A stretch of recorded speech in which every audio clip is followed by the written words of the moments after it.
welcome to Hear These Words, a podcast and video series from Good Shepherd Episcopal Church in sunny Tequesta, Florida. I'm Sanford Groff. And I am Jim Cook. And every week on the podcast, we take a look at the readings assigned for the upcoming Sunday by the Revised Common Lectionary. We are at Proper 11a, Track 1, and the words we hear are portions of Matthew 13, 24 through 30 and 36 through 43. We continue our journey in Genesis 28, 10 through 19a, portions of Psalm 139, and then we continue in Romans 8, the middle part of the chapter 12 through 25. Welcome, welcome, welcome. Thank you. It's good to see you. Feels like we were just here. It does. These weeks go flying by. They do go flying by, even in the summer, even it's slow season summer. Yeah. Well, we hope that if you've been following along, it's kind of nice because we're going to keep kind of building on what we've done in weeks past. If you're here for the first time, that's okay. We'll catch you up lickety-split. But we are, in the Gospels, working through some of the parables. And last week we had the parable of the sower, very famous parable.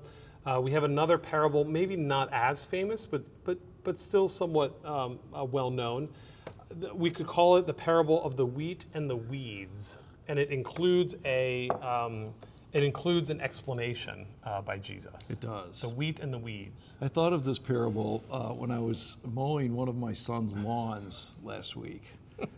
And for those of you who still mow a lawn, it's been a while since I have, but I'm helping out a little bit this summer. And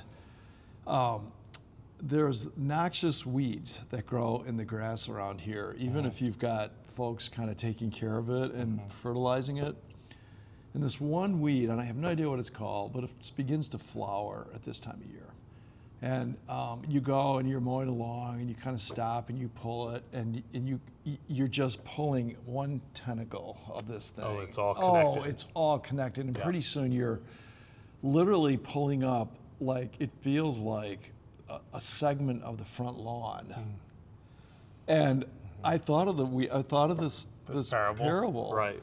Because suddenly you're trying to pull out that one weed, but you're taking out other legitimate, decent grass, and you can't decipher what you're pulling out.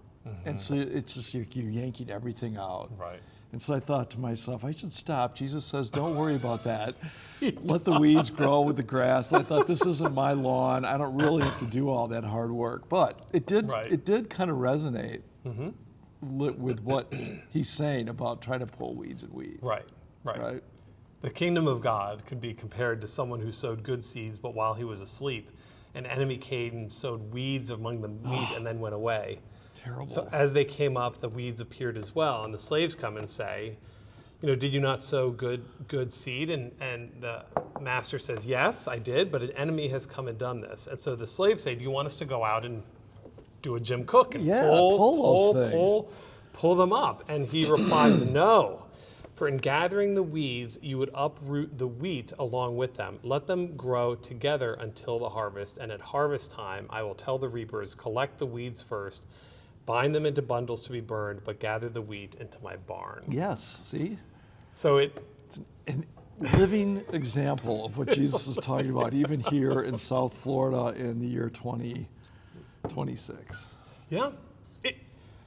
I think I'd like to just pause for a second on the instinct, though, that we have around weeds in our yards. Yes. And the instinct to pull them up, the instinct Exactly. even to, if they're interconnected under the soil, to kind of destroy part of the yard to get them out of there, right? I mean, so there's this, I do think when it comes to, when it comes to evil, so to speak, there is an instinct to rip it out, to kind of squash it, to destroy it, to overcome it. And we want to be the ones to do that. And we will go to great lengths to kind of identify that evil and then rip it out. And we, of course, know what the evil is. Well, and that, I think Jesus's point is exactly that.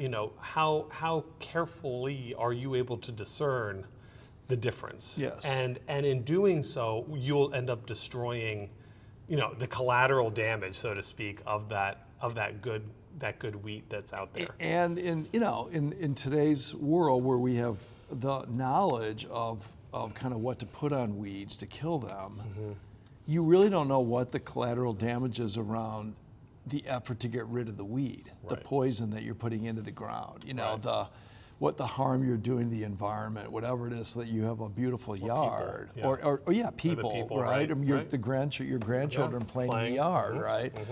And it's sort of that sense of like, well, maybe the weed. It becomes this whole challenge of how do you respond to that, and what do you do with that? And I think Jesus says at the end of the day, you can leave the judgment of that weed to me. Look, God will take care of it. Right. In essence, right? Right. You need to keep doing what you know is good. Right. So that you're like that good seed. Yes. Right. Right. Our job is not to go and discern or judge the rest of the world. Just do it. Like I told my boys, just do what you know is right. Right. Right. Just focus on yourself. And I don't think that means that we're apathetic to evil in our midst. I mean, I don't think that means you just turn a blind eye or you do nothing, right? But I think Jesus here is talking about how difficult that work actually is when you start trying to do it. And how that will come with a level of collateral damage. The other thing that when I read this parable, I tend to go to a place of theodicy. So this kind of question of evil in a theology where God is good, right? How does evil exist? How does evil come to exist? And why does evil persist when God is so good? But Jesus, I think, gives us a pretty, and as far as parables go in the scriptures, a fairly clear answer here. The evil is not planted by God. It's not planted by God who is good. An enemy has come in. I tend to think of that in terms of like a rebellion. I tend not to think of that as two warring equals, that the enemy is not equal to God, but rather the enemy is a subversion kind of under God. And that evil has sprouted up because the enemy has planted these things in our midst. So, and then Jesus makes a very clear, for those of us who are asking, well, why hasn't God come to fill in the blank, right? Take this away, or, like the psalmist, take care of my enemies, all that kind of stuff. Well, because the time is not right. That work is for the end of the age. That is for the harvest time, not for this time before the harvest. Which is also to say that there's always going to be enemies. Right. There's always going to be weeds that are implanted. And then, you can take it as, again, we talk about this every week, but you can take it as external to you. Right. Or you can internalize it. Yes. And maybe say he's talking about what's growing within you. Right. It's always easy to identify the enemy on the outside. I can point to a lot of different things and people and say, bad, enemy, evil, whatever, I got to get rid of them. But all that does is takes the finger and point it somewhere else. Right. And we may not be able to, we can't control all of that, but we do have some leverage here internally, and I think it's easier to just call everybody else the enemy and stop looking for the enemy inside me. Right. That has capacity. And if we all did that, as I think Jesus wants us to, there may be less enemies out there. You know what I mean? If we all sort of worked on our own field. And that's harder for me because I'm quite satisfied with how I am and what I think because I'm already right. So, I'm going to now start castigating everyone else. Right. It's easy to look out. Oh, it's very much easier than that. Make judgments when we have our own fields that are riddled with weeds in our heart. The only, I think I have two other things. The first, the Son of Man, in his explanation, Jesus says, the Son of Man will send his angels, and they will collect out of the kingdom all causes of sin and evildoers, and they will throw them into the furnace of fire, weeping and gnashing of teeth, right? The righteous will shine like the sun. Let anyone with ears listen. So Jesus, pretty clearly puts this work in the hands of angels. Mm-hmm. It's not in the hands of us to kind of go out and do that. I mean, I think internally we have work to do each individually, but and as communities we have work to do. But I don't think that is. I think Jesus is pretty clear about how that is supposed to happen in the spiritual realm. The other thing I would want to just point out is that, I think we as Episcopalians probably don't talk about evil as much as other Christian denominations, right? We are not kind of fixated on the evils of this world. And I would point to a passage like this as an explanation for why that is. Because as we start to go through what is evil and what is not, you end up kind of in the wheat and the weeds. You end up having to make judgments and determinations about what is evil and what is not. And so and that's typically when we get into hot water, I think. When we, as Episcopalians, when we start getting on our soapbox and kind of declaring, this is evil, this is not evil, and casting that judgment far and wide. Right. Other Christian denominations are very comfortable doing it. I think it's a really risky game to play. Look at the world. How's that working for you? It does. You know what I mean? Show me the evidence that that particular approach works. Right. And yet it doesn't, and yet each one of us individually can certainly make decisions about what we think is evil, mm-hmm. or a weed, whatever you want to put it.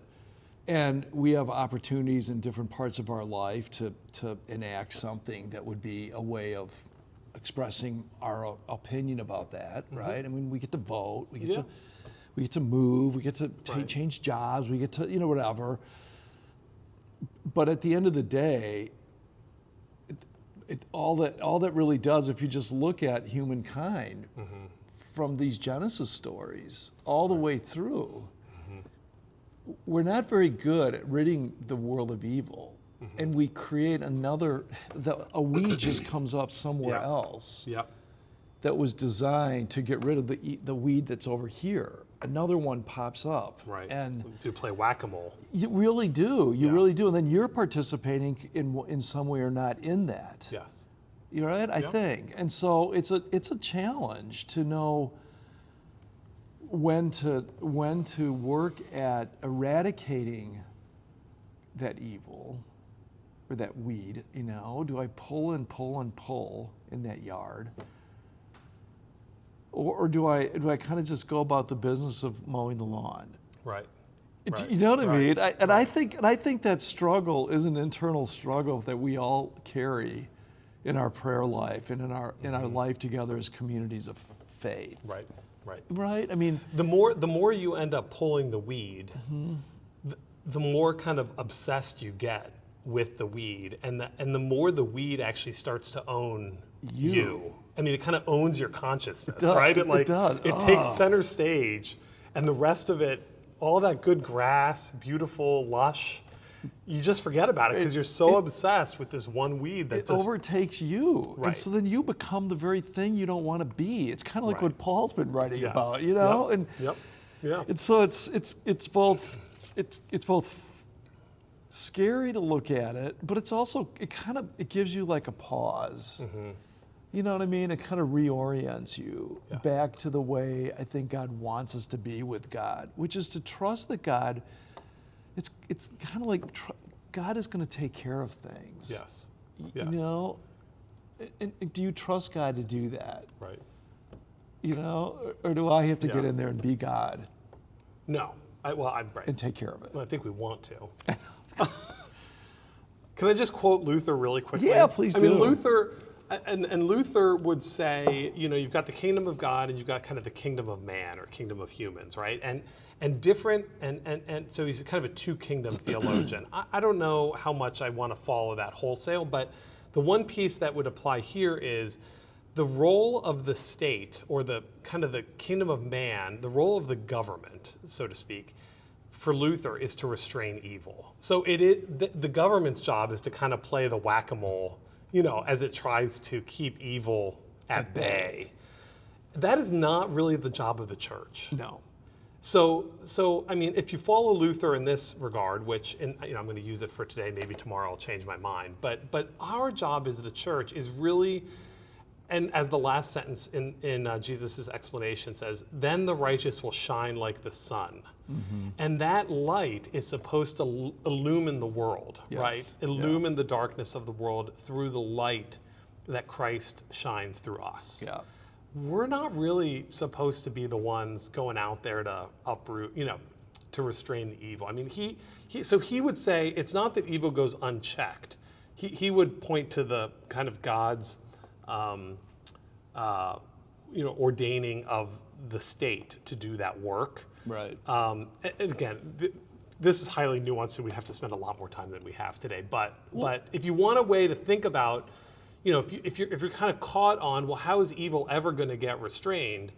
Then I kind of point to Luther to say, okay, here's one way you could kind of think about that without taking that burden on yourself or as the church. I think like Martin Luther King Jr., right, mm-hmm. Showed us a way back in the 60s, right, around the evils of racism, mm-hmm. And the way to fight that evil wasn't with more evil, but it was to be who you are in Christ. Right. Right? Which is to be different, to be who you are at your center when you're in relationship with God, mm-hmm. right? In the way that Jesus asks us to be, demands us to be. So instead of fighting evil with evil, you kind of, again, here we go, Jim Cook always ends up, you fight evil with love, right? No, it's Which correct. Sounds, in our world, it's weak. That's a weakness. That is, we kind of live in this time when we fight evil with more power and right. more bombs and more, right. Demands and mm-hmm. No. It's not that the weed you're trying to pull is good, but you're mm-hmm. kind of going about it the wrong way. Right. Right. Yeah. And I think people of faith have a way to demonstrate how to change the world into this kingdom by following Jesus. Mm-hmm. He kind of lays out the path for us. Yep. Right? I mean, but it sounds weak mm-hmm. in a world that looks at power in a different way, rather than power coming from humility and love. Yeah. As demonstrated by Jesus. Yeah. Right. Yeah. So that's good. There we go. Keep us grounded. That's the way to end. Keep us All grounded. Things begin and end with love. Let's turn very briefly to Genesis 28, called oftentimes Jacob's ladder. Mm-hmm. Jacob dreamed there was a ladder set on earth reaching to the top to heaven, angels ascending and descending on it, and the Lord stood beside him and says, I'm the Lord, the God of Abraham, your father, the God of Isaac. The land on which you lie I will give to you and your offspring offspring shall be like the dust of the earth, spread abroad to the west and to the east and to the north and to the south. And all the families of the earth shall be blessed in you and in your offspring. I know that I'm with you and will keep you wherever you go. Jacob wakes up and he said, how awesome is this place? This is none other than the house of the Lord and the gate of heaven. So he rose and he called that place Bethel. Yeah. It's a reiteration of the Abrahamic covenant, right? Mm-hmm. This promise that God makes to Abraham in, kind of Genesis like 15 and 12, where he says you're going to have a son and through your offspring all nations will be blessed. So what I find, I think we could I think Sunday school we would say, oh, let's draw a ladder to heaven and right. angel, all that stuff. But what I find fascinating is that I'm sure that this is not the first time that Jacob has heard this. Like, I'm sure Isaac, and I don't know, I don't know if he ever met his grandfather, but Abraham, but I'm sure he was told that you're special, you're going to have offspring, and everyone's going to be blessed through you. And yet, there is still this importance in God actually speaking directly, to him through this dream. Right. That this is my promise, and I've said it before, and I'm going to say it again. Right. And each generation kind of gets this moment in one way or another, and I just think I think it's kind of a cool way of thinking about how the messages of our faith. And we probably, people would go and look at that. Oh, well, God is giving him new information here, for him for the first time. No, he's had a lifetime of the stories of his family being passed down, but it wasn't until this moment that he declared how awesome is this place. Yeah, exactly. It's kind of a story of Jacob's own transformation. Right. Over stories, and then you're right. You can hear the same preached by you every Sunday for 30 years and never really get until connect the dots. Something does happen. Right. There's a moment in time like, I kind of get it now. Right. But it can also be fleeting. He plants a stone. Right. Calls it, this is the place called Bethel, and then moves on. Yeah. And so it's like, okay, is that we go back to the stone to remember that? You know what I mean? I just think we all do that, right? We have the time and place, but has anything really changed within me? I was changed in that moment, but did I really take it from here to there? We'll find out with Jacob as time goes on. Right. But I do think that's hopeful. It is. Really hopeful. Yeah. And I think it's a good reminder to all of us, especially those of us who have to speak on Sundays, that it is seed planting, and sometimes those seeds don't germinate for a very long time. No, they do not. It's okay. That's okay. It's okay.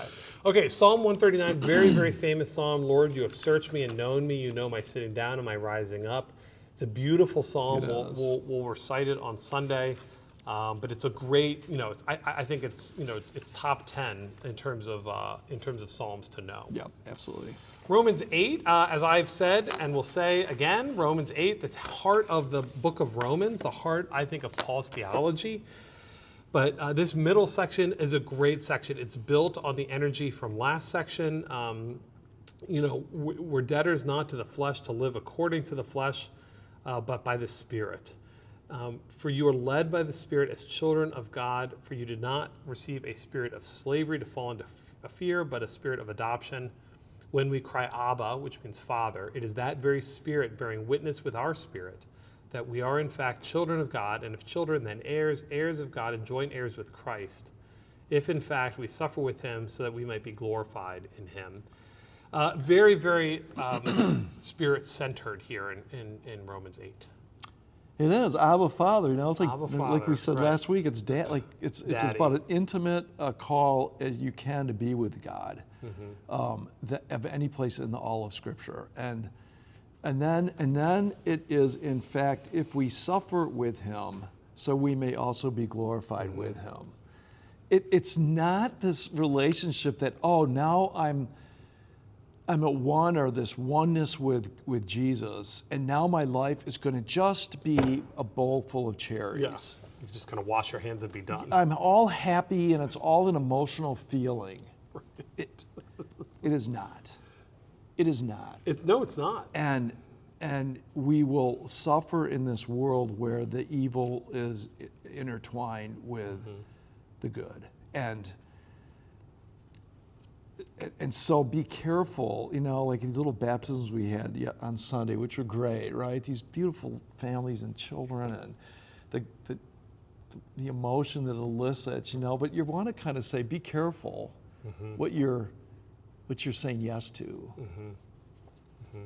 It is not a life that just now guarantees you peace and harmony and, kumbaya.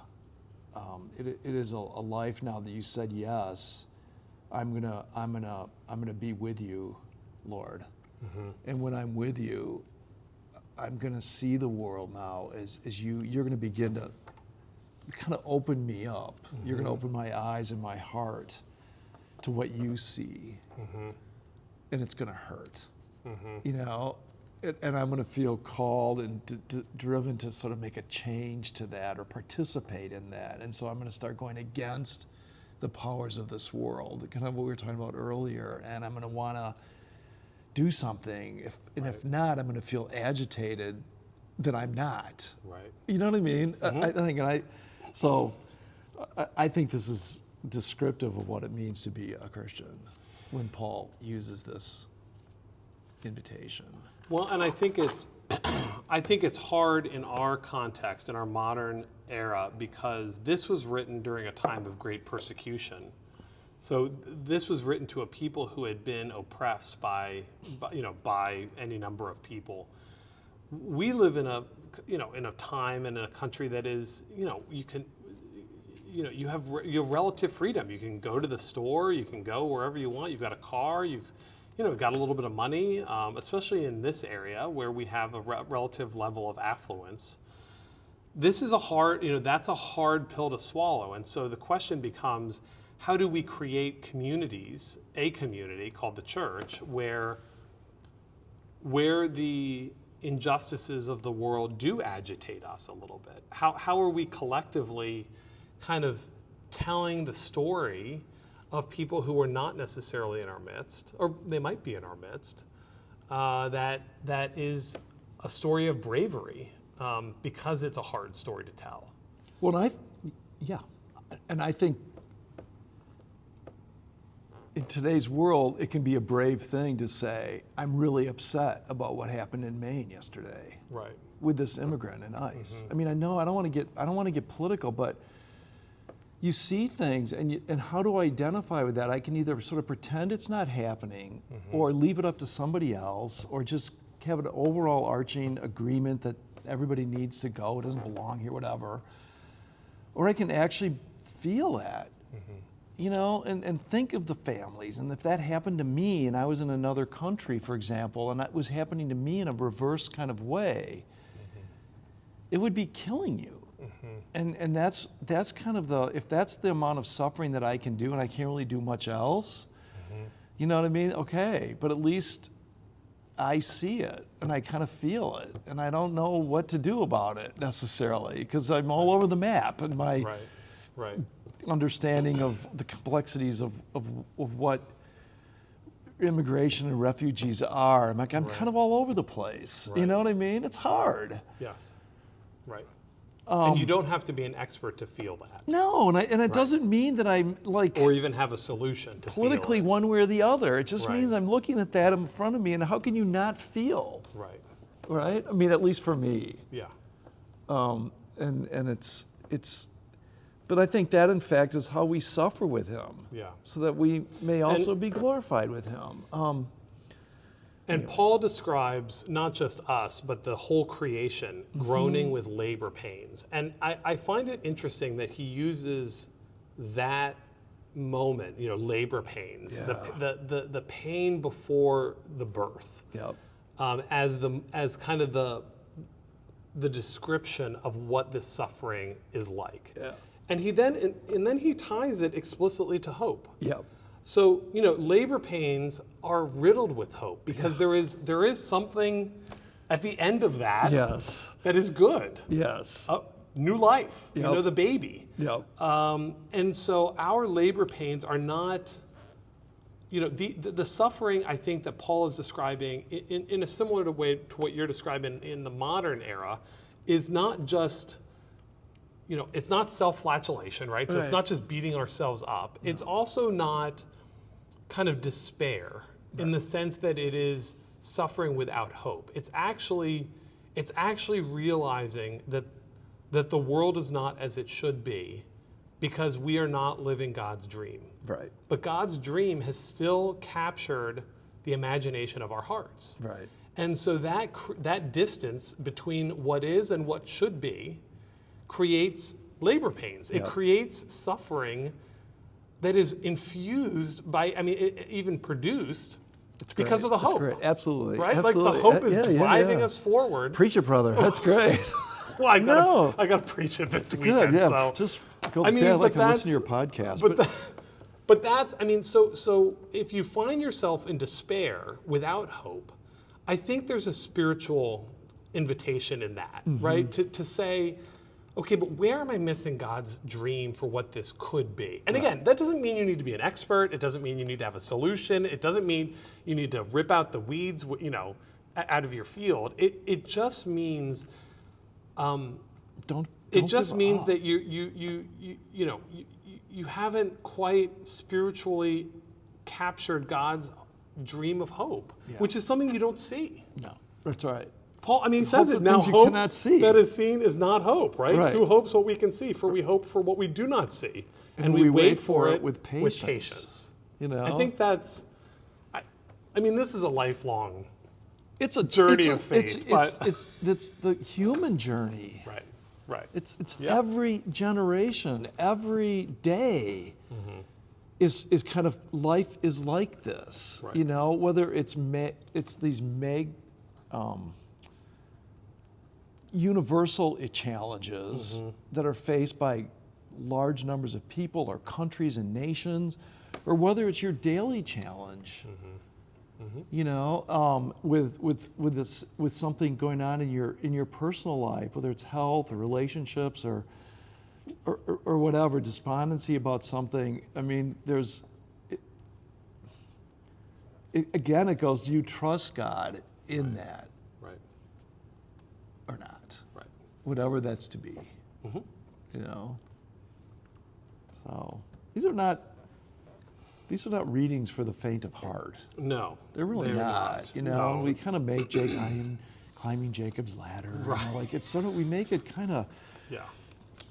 We oversimplify it and make them like sometimes. Bible school lessons. Well, this is, in some ways, this stuff Well, isn't really for children. You know, we try to Right. make everything about children. No. These are Not a little more necessarily. You know, the children will learn by how we behave. advanced. Right. But anyways, Well, we are. We've talked a lot this morning. It turns out.